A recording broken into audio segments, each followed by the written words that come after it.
ನಮಸ್ಕಾರ ವೀಕ್ಷಕರೇ, ವಾತ್ಸಲ್ಯ ಪಾಕಶಾಲೆಗೆ ತಮಗೆಲ್ಲ ಸ್ವಾಗತ. ಇವತ್ತು ಸ್ಟಫ್ಡ್ ಆಲೂ ಮಸಾಲ ಮಿರ್ಚಿ ಬೊಂಡನ ಹೇಗೆ ಮಾಡೋದಂತ ನೋಡೋಣ ಬನ್ನಿ. ಇಲ್ಲಿ ಬೆಳ್ಳುಳ್ಳಿ, ಹಸಿ ಶುಂಠಿ ಹಾಗೆ ಒಂದೆರಡು ಮೂರು ಹಸಿಮೆಣಸಿನಕಾಯಿನ ರುಬ್ಬಿ ಪೇಸ್ಟ್ ಮಾಡಿಕೊಂಡು ತಗೋಬೇಕು. ಒಂದು ಕಡಾಯಿಗೆ ಒಂದೆರಡು ಮೂರು ಸ್ಪೂನ್ನಷ್ಟು ಎಣ್ಣೆನ ಹಾಕ್ಕೊಂಡು ಸಾಸಿವೆ, ಜೀರಿಗೆ, ಪೇಸ್ಟ್ ಮಾಡಿರೋ ಹಸಿಮೆಣಸಿನಕಾಯಿ, ಬೆಳ್ಳುಳ್ಳಿ, ಶುಂಠಿನ ಸೇರಿಸಿ ಅರಿಶಿಣದ ಪುಡಿನ ಹಾಕಿ ಚೆನ್ನಾಗಿ ಫ್ರೈ ಮಾಡ್ಕೋಬೇಕು. ನಂತರ ನಾನಿಲ್ಲಿ ಒಂದು 4 ಆಲೂಗಡ್ಡೆನ ಬೇಯಿಸ್ಕೊಂಡಿದ್ದೀನಿ. ಇದನ್ನು ಸಿಪ್ಪೆ ತೆಗೆದು ಒಗ್ಗರಣೆಗೆ ಸೇರಿಸಿ ರುಚಿಗೆ ತಕ್ಕಷ್ಟು ಉಪ್ಪು ಮತ್ತು ಸಕ್ಕರೆನ ಸೇರಿಸಿ ಚೆನ್ನಾಗಿ ಸ್ಮ್ಯಾಶ್ ಮಾಡ್ಕೋಬೇಕು. ಸ್ಮ್ಯಾಶರ್ನ ಸಹಾಯದಿಂದ ಚೆನ್ನಾಗಿ ಸ್ಮ್ಯಾಶ್ ಮಾಡಿಕೊಂಡು ಚೆನ್ನಾಗಿ ಕೈ ಆಡಿಸಿ ಇದನ್ನು ರೆಡಿ ಮಾಡ್ಕೋಬೇಕು.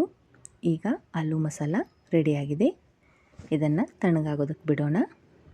ಅಷ್ಟರಲ್ಲಿ ನಾವು ಈ ಮಿರ್ಚಿಗಳಲ್ಲಿರೋ ಬೀಜನೆಲ್ಲ ತೆಗೆದು ಚೆನ್ನಾಗಿ ಖಾಲಿ ಮಾಡ್ಕೊಳ್ಳೋಣ. ಹೀಗೆ ಎಲ್ಲ ಮಿರ್ಚಿನ ಬೀಜ ತೆಗೆದು ರೆಡಿ ಮಾಡ್ಕೊಳ್ಳೋಣ. ನಂತರ ಈ ಆಲೂಗೆ ಕೊತ್ತಂಬರಿ ಸೊಪ್ಪು ಮತ್ತು ಸಣ್ಣಗೆ ಹೆಚ್ಚಿದ ಈರುಳ್ಳಿನ ಸೇರಿಸಿ ಚೆನ್ನಾಗಿ ಮಿಕ್ಸ್ ಮಾಡ್ಕೋಬೇಕು. ನಂತರ ನಾವು ಉದ್ದೆಗೆ ಸೀಳಿಟ್ಕೊಂಡ ಮಿರ್ಚಿಗಳಲ್ಲಿ ಇದನ್ನು ಸ್ಟಫ್ ಮಾಡಬೇಕು. ಅದಕ್ಕೆ ಮೊದಲಿಗೆ ನಾವಿಲ್ಲಿ ಬೋಂಡ ಮಾಡೋದಕ್ಕೆ ಹಿಟ್ಟನ್ನು ರೆಡಿ ಮಾಡ್ಕೊಳ್ಳೋಣ. ಒಂದು ಬೌಲ್ನಷ್ಟು ಕಡಲೆ ಹಿಟ್ಟಿಗೆ ರುಚಿಗೆ ತಕ್ಕಷ್ಟು ಉಪ್ಪು, ಓಂಕಾಳು ಅಂದರೆ ಅಜ್ವಾನ ಹಾಗೆ ಸ್ವಲ್ಪ ಸೋಡಾನ ಸೇರಿಸಿ ಎಷ್ಟು ಬೇಕಷ್ಟು ನೀರನ್ನು ಸೇರಿಸ್ಕೊಂಡು ಈ ಬ್ಯಾಟರ್ನ ರೆಡಿ ಮಾಡ್ಕೋಬೇಕು. ಬ್ಯಾಟರ್ನಾದ ಈ ಥರ ಇರಬೇಕು. ಈಗ ಎಣ್ಣೆ ಕಾಯೋದಕ್ಕಿಟ್ಟಿದ್ದೀವಿ. ಮಿರ್ಚಿಗಳಲ್ಲಿ ಆಲೂ ಮಸಾಲನ ಸ್ಟಫ್ ಮಾಡೋಣ. ಈ ಥರ ಮಿರ್ಚಿ ಒಳಗಡೆ ಆಲೂ ಮಸಾಲನ ಸ್ಟಫ್ ಮಾಡಿ ನಂತರ ಅದರ ಮೇಲೇನೂ ಕೂಡ ಈ ಥರ ಎಲ್ಲ ಮಿರ್ಚಿನ ಕವರ್ ಮಾಡ್ಕೋಬೇಕು. ಈಗ ನಾವು ಬೋಂಡಕ್ಕಂತೆ ರೆಡಿ ಮಾಡಿಟ್ಕೊಂಡಿದ್ವಲ್ಲ ಆ ಹಿಟ್ಟಿನಲ್ಲಿ ಅದ್ದಿ ಚೆನ್ನಾಗಿ ಎಲ್ಲ ಕಡೆ ಹಿಟ್ಟು ಸ್ಪ್ರೆಡ್ ಆಗೋ ಥರ ಇದನ್ನು ಅದ್ದಿ ರೆಡಿ ಮಾಡ್ಕೋಬೇಕು. ನಂತರ ಎಕ್ಸ್ಟ್ರಾ ಬ್ಯಾಟರ್ನ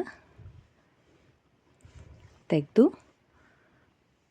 ಕಾಯ್ದ ಎಣ್ಣೆಗೆ ಇದನ್ನು ಹಾಕಿ ಚೆನ್ನಾಗಿ ಎಣ್ಣೆ ಚಿಮುಕಿಸ್ತಾ ಇದನ್ನು ಎರಡೂ ಕಡೆಯಿಂದ ಬ್ರೌನ್ ಆಗೋವರೆಗೂ ಫ್ರೈ ಮಾಡ್ಕೋಬೇಕು. ಇದೇ ರೀತಿ ಎಲ್ಲ ಮಿರ್ಚಿ ಬೋಂಡನ ರೆಡಿ ಮಾಡ್ಕೊಳ್ಳೋಣ. ಈ ಥರ